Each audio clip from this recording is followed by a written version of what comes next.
A fire in Tyler that killed 3 is at the forefront of the minds of the Tyler Fire Department and is one of the reasons why they're doing more to bring awareness to fire safety.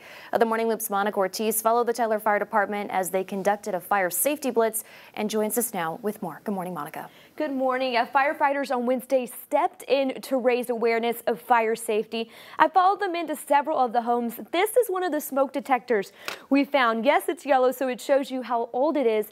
When they opened it up, they found no batteries inside. You can compare it to a new smoke detector, but the color isn't really what matters.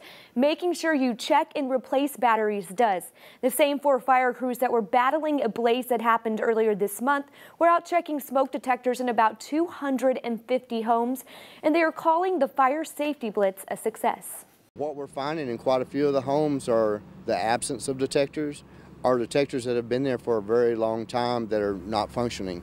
And actually a couple of the homes I've been in have detectors, but there's just no battery in the detector. That was Michael Frost. After the first couple of blocks were looked at, they ended up installing almost 70 new smoke alarms. That's over a quarter of the homes they checked. But for homes that already had smoke alarms, 50 batteries were changed. That means that almost half the homes either didn't have a smoke alarm, needed one replaced, or needed new batteries.